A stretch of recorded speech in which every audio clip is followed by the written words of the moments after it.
Je suis Moukadi Ilunga Christian, ancien étudiant à la faculté de philosophie Saint-Pierre Canisius de l'Université Loyola du Congo. Actuellement, je suis étudiant à la faculté de théologie de Sophia University à Tokyo, au Japon. Le numéro 111 de la revue Raison Ardente, que j'ai avec moi ici, a publié un de mes articles. Il est intitulé « Au sujet de la pensée post-coloniale ». Dans cet article, j'entre en discussion avec 3 auteurs. Frantz Fanon, Edouard Saïd et Achille Mbembe.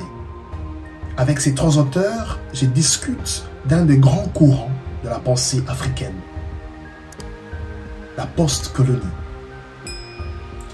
C'est quoi la post-colonie? Cette pensée qui veut comprendre les mondes sortis de l'expérience coloniale, qui va de l'Asie-Pacifique, en passant par l'Afrique, le Caraïbe et l'Amérique latine.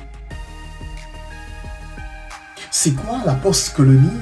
Cette pensée qui va de la philosophie à la théologie, en passant par l'anthropologie, la sociologie, la culture et l'art, de manière générale.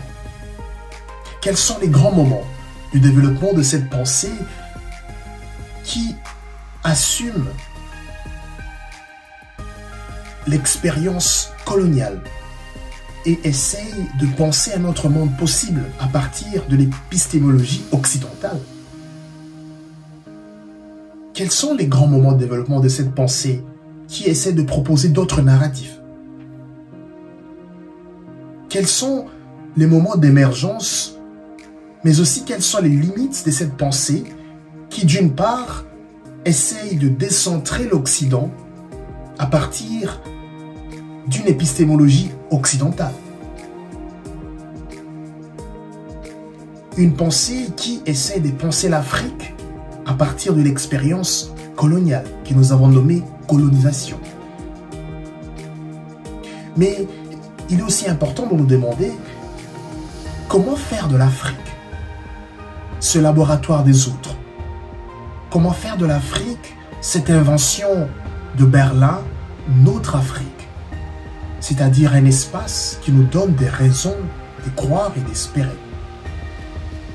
Comment faire de l'Afrique qui est leur Afrique, leur image, leur fabrication, notre Afrique. Comment faire de cet espace, de cette idée que nous nommons Afrique, un espace qui donne des raisons d'espérer à ses fils et à ses filles? Voilà tant de questions que pose l'article que, bien sûr, vous aurez sûrement l'amabilité de lire, et n'hésitez pas de vous procurer votre numéro, la revue Raison Ardente, et savourer toutes ces questions que nous abordons d'une manière ou d'une autre avec profondeur pour vous permettre ou pour nous permettre d'entrer en discussion au sujet de questions fondamentales pour notre vivre ensemble comme Africains, mais aussi comme citoyens du monde.